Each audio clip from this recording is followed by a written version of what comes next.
Hola Sinar, qué agradable tenerte en este espacio.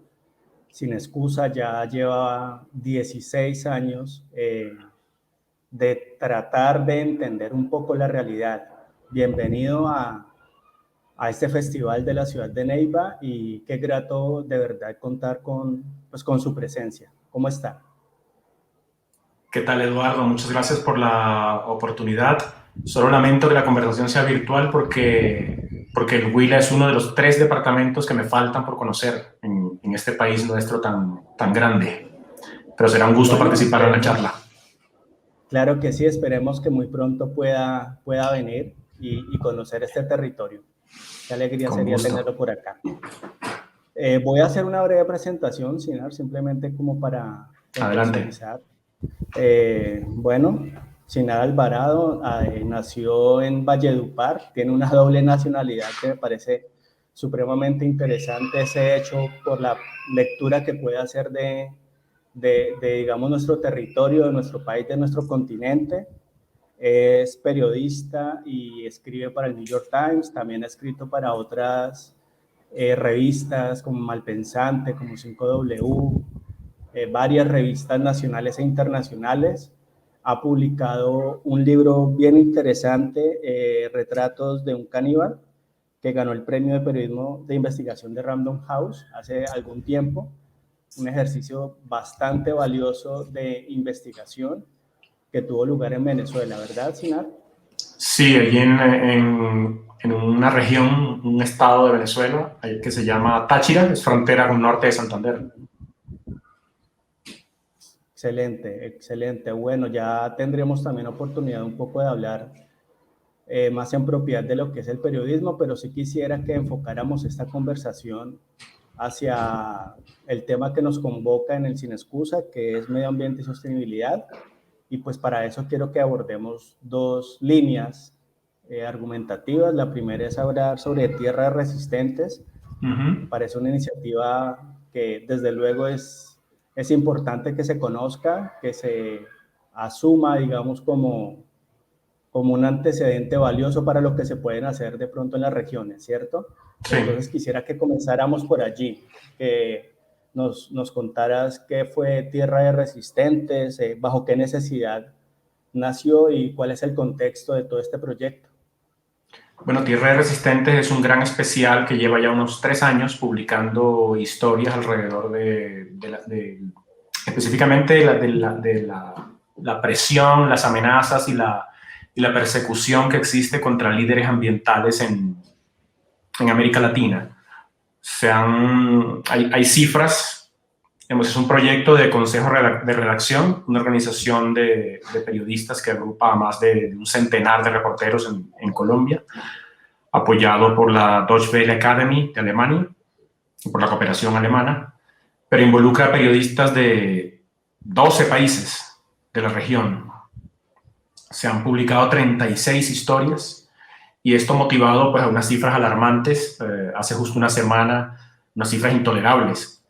Hace justo una semana en varios medios publicaron una historia terrible, triste, y es que Colombia encabeza en todo el mundo la lista de países donde es más peligroso ejercer cierto liderazgo, activismo ambiental. En América Latina durante los últimos 10 años han asesinado alrededor de 500 personas, básicamente por estar involucrados a la defensa del ambiente, por impulsar la protección de la tierra, de la Amazonía, del agua y los recursos naturales. Entonces, esta realidad que ocurre en varios países de la región, pues motivó una apuesta. Allí estuvieron varios periodistas, Andrés Bermúdez, Dora Montero y muchos otros colegas ejerciendo el liderazgo del proyecto. Ellos me llamaron, me invitaron a participar como mentor para acompañar a una periodista joven que se llama María Paula Murcia. Ella trabaja en un medio que se llama Mutante, acá en Colombia. Porque de los 12 países que han participado, Colombia es el que tiene más profesionales involucrados en el proyecto, ¿no? Entre reporteros, fotógrafos, desarrolladores, diseñadores, documentalistas. 18 profesionales colombianos han estado involucrados en esta historia, en estas historias, y nosotros, junto a María Paula, yo la acompañé a ella desde la búsqueda y la elección de la historia hasta la etapa de reportería, de escritura y de edición y luego publicación de la pieza. Fue una historia que ocurre en Calamar, un municipio del Guaviare. Correcto. Antes de profundizar, digamos, en ese ejercicio de acompañamiento por medio de la mentoría, sí me gustaría de pronto que exploráramos o ampliáramos un poco el impacto que ha tenido este proyecto, porque busqué información y me di cuenta que tuvo cierto reconocimiento en los premios Gabo, ¿verdad? Ha sido también un proyecto que es referente como fuente de información para otras investigaciones, ha sido citado en documentos académicos, entonces me gustaría que ampliáramos un poco ese aspecto del impacto que ha llegado a tener este proyecto. Sí, yo creo que más allá de los premios, el solo hecho de juntar a decenas de periodistas de una docena de países de la región, los países más afectados por la violencia contra los líderes ambientales, y de algún modo rastrear esas historias, creo que más allá de los reconocimientos, creo que el verdadero impacto, la verdadera relevancia del especial de Tierra de Resistentes está en contar las historias, ¿no? Porque, por un lado, porque ese es el propósito fundamental del periodismo, ¿no? Registrar los hechos. Y por otro lado, porque también creo que de alguna manera contar las historias puede colaborar para que deje de ocurrir esto o para que haya algún tipo de llamado de alerta, de atención de las autoridades, para que haya protección alrededor de estas personas, para que sencillamente dejen de matar líderes ambientales por hacer su trabajo, y también para que haya más atención de la opinión pública, no solo de las instituciones del Estado, que son las responsables de proteger a estos individuos, sino de que al mismo tiempo la audiencia conozca los proyectos que los líderes ambientales han venido desarrollando y entiendan pues por qué es relevante esta labor, por qué es importante que un grupo de personas preocupadas se dediquen a enviar mensajes y a hacer activismo y a tratar de proteger los recursos de los que viven no solo los activistas, sino todos nosotros. Sí, además me parece que otro reconocimiento, digamos, interesante, otro reconocimiento que me parece a mí que es lo más relevante del proyecto fue tal vez la recepción de los mismos líderes, ¿no? Es como ellos, a partir de ese ejercicio periodístico, sienten que no están solos en un país, en un gobierno que no les brinda las garantías. Eso me parece que también vale la pena destacarlo, vale la pena decirlo, y apuntando a eso, ya entrando un poco al otro punto que había dicho, y es el acompañamiento, la mentoría, en esta segunda etapa del proyecto, porque inició en 2018, si no estoy mal, ya usted entra en mentoría en 2019. Y bueno, ¿y cómo fue el trabajo con María Paula? ¿Usted la escogió a ella? ¿Lo llamaron a usted? Y después ella llegó, ¿cómo eligieron el tema? ¿Qué temas tenían por ahí como en la bandeja? ¿Por qué escoger justamente Guaviare? Más allá de Chiribiquete y el contexto que hay, la proximidad que hay con Venezuela, también abordemos un poco esa línea. Sí, el proyecto incluía, digamos, la mayoría de los periodistas que trabajaron, la mayoría de los reporteros y reporteras que trabajaron en Tierra de Resistentes son periodistas de alguna experiencia, ¿no? Creo que en promedio, el promedio de edad puede estar entre los 30 y tantos, 40 y tantos años. Es gente que tiene ya un recorrido en el oficio, pero me pareció interesante y relevante que incluyera la figura de estas mentorías. Hubo un pequeño grupo, creo recordar que unos 3 o 4 periodistas jóvenes de 20 y pico de años que están empezando a ejercer, y nos llamaron a algunos periodistas ya de más experiencia para probar esta figura de las mentorías y creo que fue nutritivo poder, uno, yo nunca, bueno, he sido profesor y he dictado talleres de periodismo, pero nunca había trabajado en esta figura en la cual puedo acompañar a un periodista joven durante todo el recorrido, el largo recorrido que implica la producción de un relato periodístico, ¿no? Desde la concepción, desde la búsqueda, la elección de la historia, el trabajo sobre el enfoque, ¿no? Elegir cuál es el ángulo aquí relevante de la historia y cómo vamos a contar esta historia, acudir juntos a la reportería, ayudar a escribir y editar la pieza. Todo ese trabajo me parece que fue nutritivo para mí y también para ella contar con, bueno, cuando yo era un reportero muy joven me hubiera encantado tener una oportunidad así, ¿no? Tener junto a mí a alguien que puede orientarme, que puede hacerme recomendaciones, que puede ilustrar, iluminar caminos durante la investigación de una pieza. Uno en este oficio, por más que estudia y lee, hay mucho de artesanía y de ensayo y error. Entonces creo que es clave ir involucrando a periodistas jóvenes con otros no tan jóvenes para hacer aún más pedagógico y más eficaz la transmisión de conocimiento, ¿no? El periodismo creo que es una forma de artesanía y el conocimiento en toda artesanía se transmite de maestro a alumno. Yo no me considero exactamente un maestro, pero creo que tengo algún recorrido y algo puedo aportar para ayudar a un periodista más novato. Nosotros escogimos, no recuerdo en este momento qué historias descartamos, pero estábamos muy pendientes sobre todo de departamentos como Caquetá, Guaviare, Vaupés. Sí, teníamos que ir a la selva.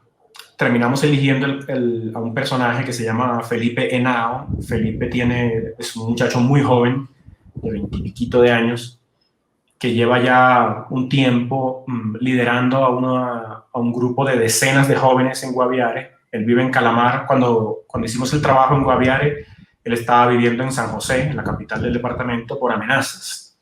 Y a todos lados va con un guardaespaldas asignado por el gobierno para protegerlo porque ha recibido amenazas, como mensajes, o lo siguen a veces, ¿no? Ha tenido varios episodios que le dejaron claro que efectivamente su vida corría peligro. Estuvimos con él en San José, viajamos a Calamar, lo acompañamos varios días por el departamento, estuvimos en Chiribiquete y elegimos la historia por su activismo, ¿no? Por la juventud, pero también al mismo tiempo la preocupación y el liderazgo indudable que vimos ahí en el terreno, que él ha venido construyendo en su departamento durante los últimos años, y ver también cuán pequeña es como los recursos, las personas que tiene disponible el Estado colombiano para proteger una tierra que es vastísima e inabarcable. Chiribiquete tiene 42.000 kilómetros cuadrados. Los Andes amazónicos han perdido, anoté el dato, 2.200 hectáreas solo entre 2018 y 2019. Y hay apenas un puñado de 5 o 6 personas cuya tarea es proteger ese lugar. No hay manera de hacerlo. Y a medida que viajábamos por el departamento, lo que veíamos era cada vez más hectáreas de bosques arrasados. Estuvimos en lugares donde los árboles habían sido talados apenas una semana antes, y ves mucha tierra en Guaviare, donde quedan apenas la base del tronco de lo que fue un gran árbol, miles y miles y miles de troncos cortados casi de raíz, y no hay sombra en kilómetros a la redonda, y mucho ganado. Básicamente se está talando para meter en esa tierra ganadería extensiva. Sí, ese ejercicio, bueno, yo no sabía que usted había ido, yo pensé que era solamente María Paula la que había viajado, pero eso como que en últimas, uno dice, qué bueno, ¿no? El proceso fue realmente riguroso de acompañamiento, realmente fue una mentoría muy cercana, y allí hay algo también que leí que me pareció relevante y necesario pues también mencionarlo acá, y es que muchos de aquellas personas que hacen parte del proyecto, que son periodistas, pero no necesariamente estudiaron periodismo, es decir, tienen, por ejemplo, María Paula, si no estoy mal, ella estudió una maestría en antropología. ¿Eso qué permite? Pues ampliar un poco la mirada, tener una perspectiva distinta, y el texto se nota atravesado por esa mirada antropológica, la estructura también propuesta. ¿Cómo es el trabajo con esas disciplinas, con esas múltiples áreas del conocimiento? Sí, el periodismo al que yo me he dedicado durante los últimos 17 años, se llama el periodismo de largo aliento, lo que en la universidad donde yo estudié, en la Universidad del Zulia, se llamaba periodismo interpretativo. La crónica, el reportaje y el perfil.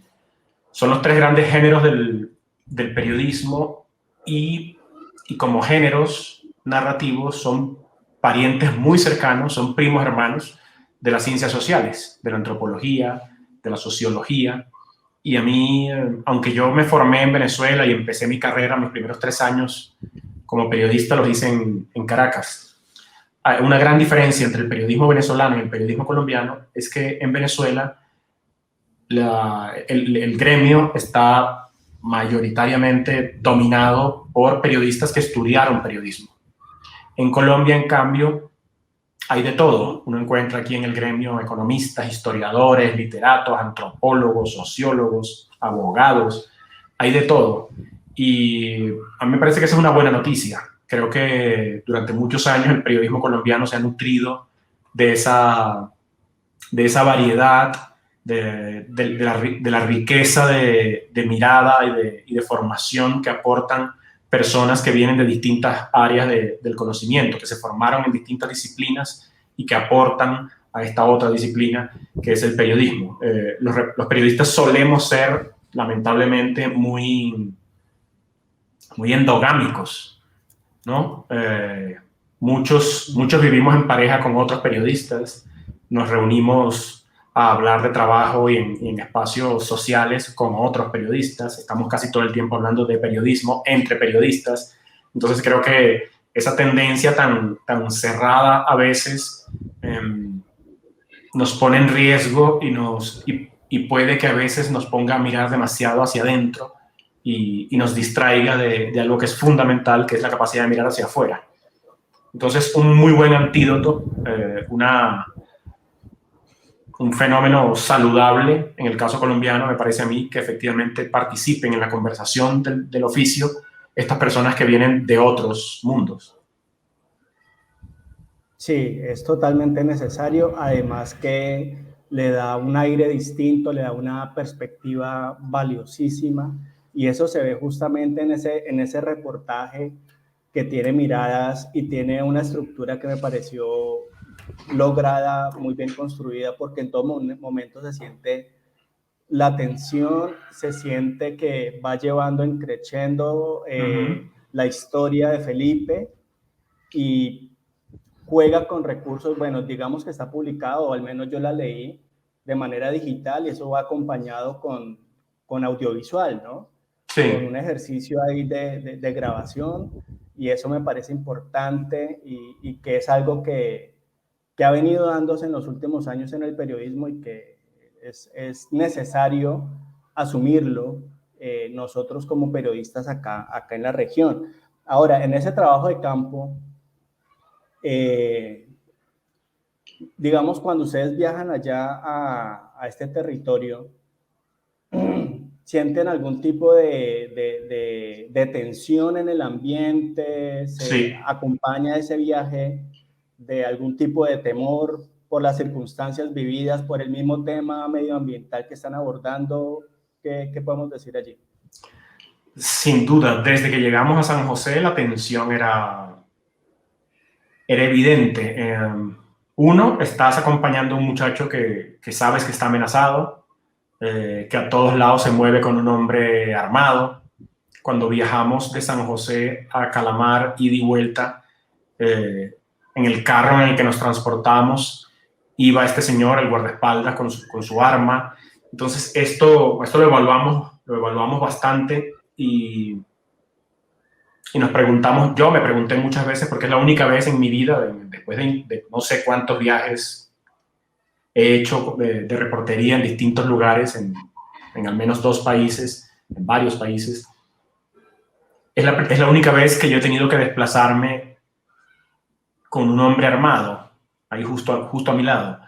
Y no estaba yo del todo seguro de si eso nos ayudaba a estar más seguros o si por el contrario nos ponía más en riesgo, ¿no? Claro. Uno como periodista en zonas de conflicto, bueno, uno desarrolla como ciertas estrategias y protocolos de seguridad que nos ayudan a minimizar los riesgos, pero siempre ayuda mucho el hecho de que uno esté desarmado, ¿no? Uno, para los grupos o para los violentos, uno como periodista, al menos no es una amenaza inminente a su seguridad. Uno está desarmado y por lo tanto no puede hacerles a ellos nada. Los que están armados son ellos. Claro.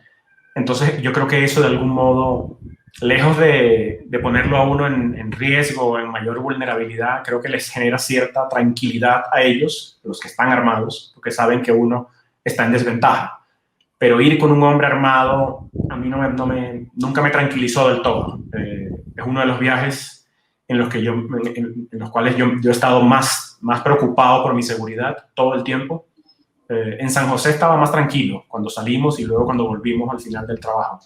Pero en la carretera, que es solitaria la mayor parte del tiempo, una vía destapada donde uno se mueve muy lento, ahí éramos muy vulnerables. Y también en Calamar y en los alrededores, estos lugares, por ejemplo, que visitamos donde habían talado, esto era campo, ¿no? Monte, selva.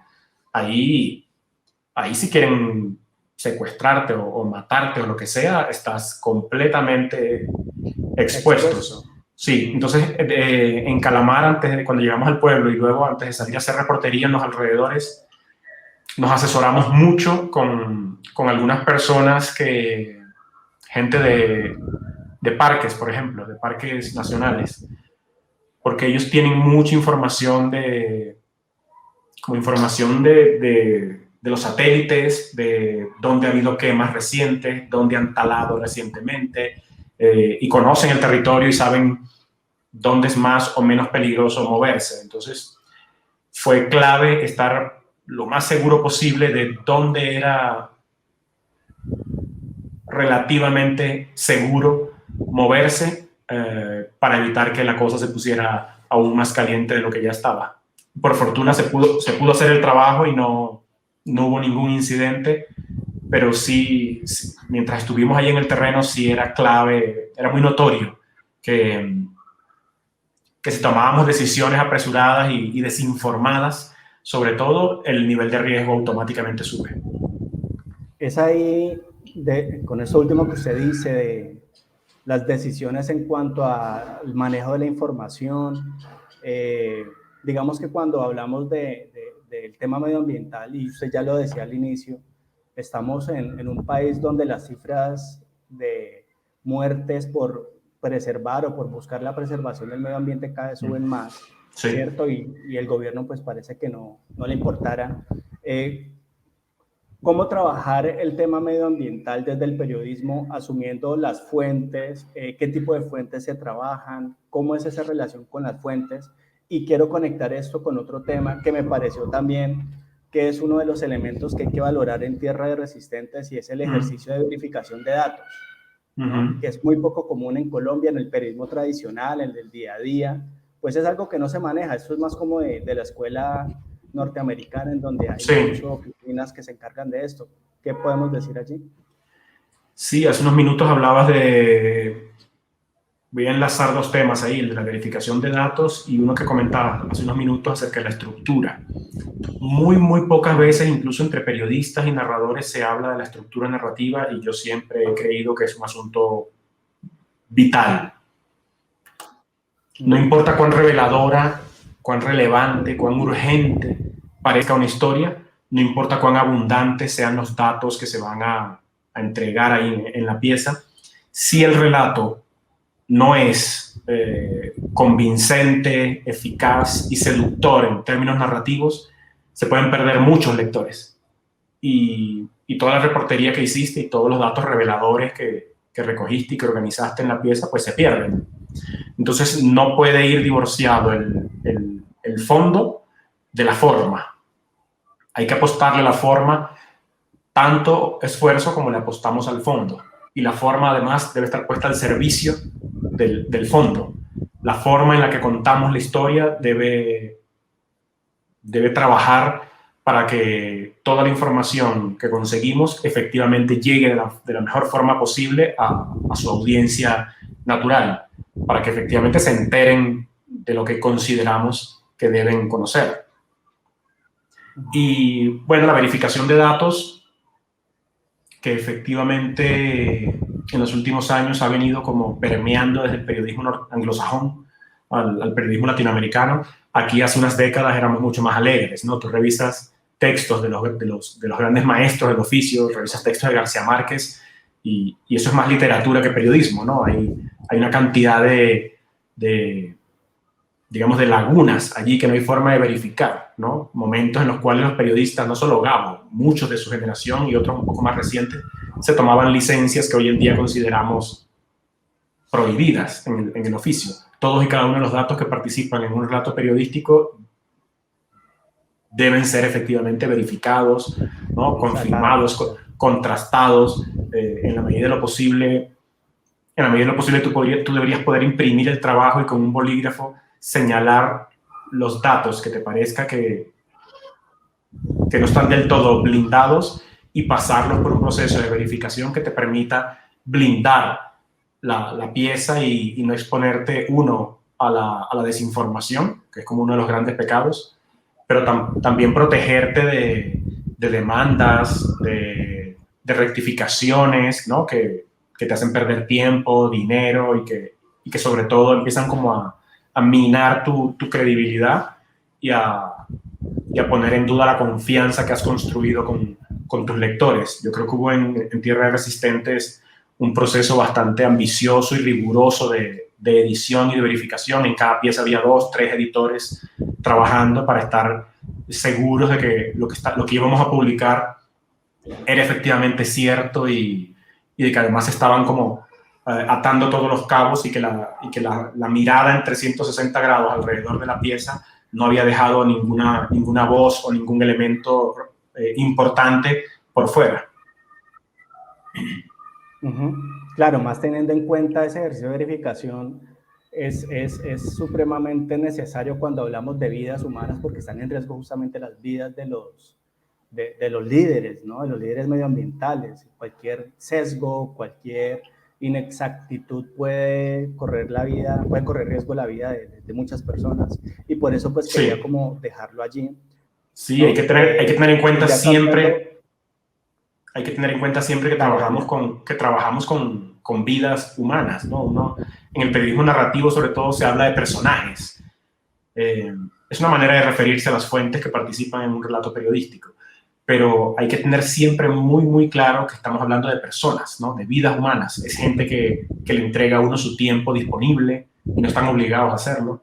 Es gente que le permite a uno asomarse a sus vidas y luego retratarlas en un relato periodístico y hacerlo público y exponer eso ante miles de personas durante mucho tiempo. Ese especial puede durar muchos años allí, incluso a lo mejor no estaremos nosotros aquí, y esas piezas periodísticas pueden durar muchos años rodando por ahí. Entonces el impacto potencial que tiene un relato periodístico sobre la vida de los protagonistas es algo sumamente delicado y por eso exige el mayor rigor posible de parte de nosotros como profesionales. Claro, que si el periodismo tradicional lo pone en datos, lo pone en números, el periodismo narrativo lo pone en experiencias, lo pone en situaciones, lo pone en circunstancias vividas que son necesarias, que se tengan ese cuidado como de quirúrgico, de pinzas, y bueno, eso es muy importante. Quisiera ya pasar al otro punto que pues había mencionado, y esa es la relación entre el periodismo y el medio ambiente, ¿no? Y acá pues tengo una pregunta, y es, ¿qué le puede aportar el periodismo a la conservación del medio ambiente? Me parece importante comenzar por allí. Sí, digamos, la responsabilidad principal está, como siempre, en manos de los estados en manos de muchas empresas, ¿no?, que se lucran de la explotación y que de parte de muchos estados no existe suficiente control, ¿no? La minería, por ejemplo, o la ganadería extensiva. Sí, hace falta control oficial, hace falta mayor responsabilidad del sector privado. Por fortuna existen estas personas que han dedicado su vida, que se han comprometido hasta el último límite en la defensa de los recursos naturales, del ambiente. Y el periodismo lo que hace, digamos, el periodismo no tiene una responsabilidad directa sobre la protección del ambiente, pero sí tiene una responsabilidad directa sobre el registro de los hechos. Nuestra tarea es básicamente, en la medida en que esto es relevante para el debate público, porque todos nos vemos afectados, ¿no? Si empieza a faltar el agua, todos nos vemos afectados. Si el aire que respiramos no es el más saludable, nos vemos afectados. Entonces, esto es de íntima importancia, de la mayor importancia para la conversación pública, para la inmensa mayoría de los ciudadanos en distintos países. En esa misma medida, pues, esta es una materia que le compete al periodismo, en Colombia y en otros lugares. ¿Cuál es la responsabilidad directa de nosotros los periodistas? Básicamente contarlo. Contar qué está ocurriendo, contar que cuando está en peligro el bienestar público. Esto en consecuencia le compete a muchísima gente y en consecuencia tenemos nosotros que salir a contar la historia con la mayor responsabilidad, con todos los datos posibles, reflexionando, interpretando, aportando datos, cifras, buscando las voces más expertas, con mucha reflexión, con la mayor cantidad de herramientas narrativas que nos permitan mostrarle a la audiencia el tamaño del problema y en la medida de lo posible también convencer, ¿no? No basta con que el reportero se entere de que algo está ocurriendo y que cuente la historia. El reportero debe saber contarla y tiene que poner al servicio de la audiencia todas las herramientas porque su meta máxima es convencer a quien lee el trabajo de que esto es realmente importante. Bueno, le voy a cambiar un poquito entonces, no hablemos tanto del periodista, sino hablemos de los medios de comunicación. ¿Y cuál cree usted que es la presencia o la agenda, cómo han abordado la agenda los medios de comunicación, el tema medioambiental? Ahora, más adelante vamos a hablar concretamente de las visitas o de la visita que está haciendo el presidente, pero me gustaría, desde su perspectiva, ¿cuál es la lectura que ha hecho los medios nacionales del tema medioambiental desde lo que usted conoce?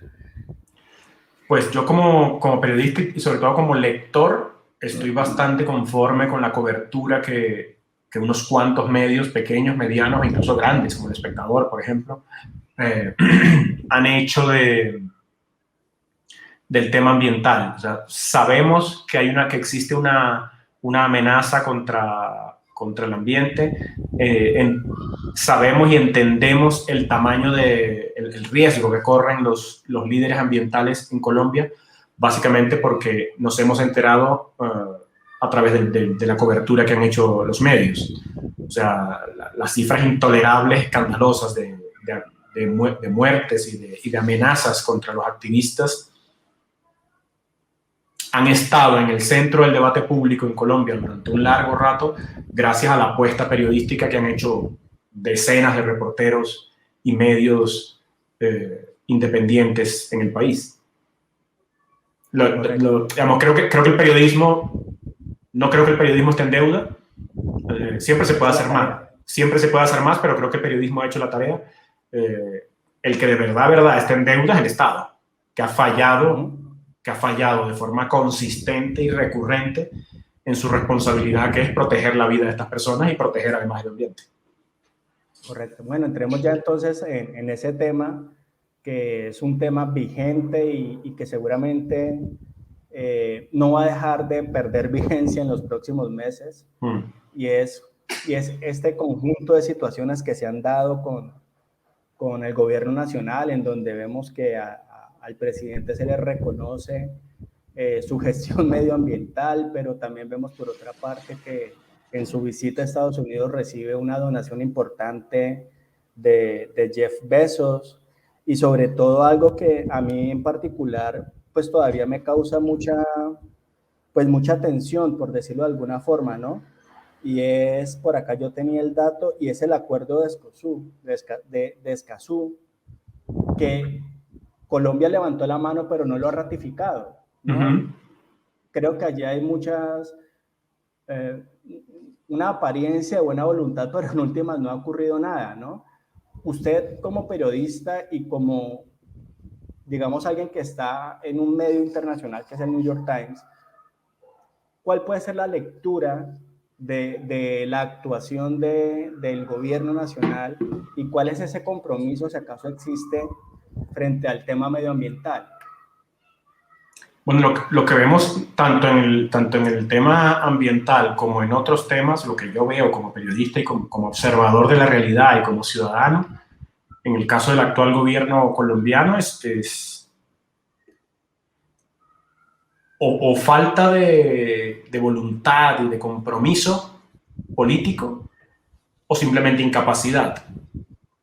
Y los resultados creo que hablan por sí solos. O sea, las cifras de asesinatos contra líderes ambientales, las cifras de asesinatos contra excombatientes que firmaron un acuerdo de paz hace ya 5 años, las cifras de indígenas, por ejemplo, asesinados, las cifras, si hablamos de otros temas muy recientes, las cifras de muertos y de heridos en manos de la fuerza pública, ampliamente documentado y denunciado dentro y fuera de Colombia por organizaciones como Human Rights Watch, por ejemplo. O sea, todo esto le habla a uno de o desinterés, ¿no?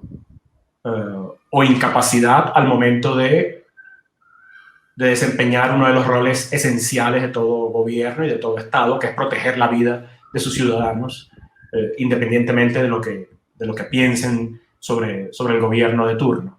O sea, creo que esa falta de compromiso o ese desinterés o simplemente la incapacidad también se ve al momento de cumplir ciertas metas y compromisos ambientales que en la práctica no se cumplen. ¿Y cómo es la percepción, digamos, en Estados Unidos, desde el medio de comunicación para el cual usted trabaja, que es New York Times? ¿Cuál es la lectura que se hace desde allá frente a lo que está sucediendo acá? Bueno, yo escribo para el New York Times de hace ya unos 5 años. Empecé haciendo mucho periodismo narrativo, crónicas, reportajes, perfiles.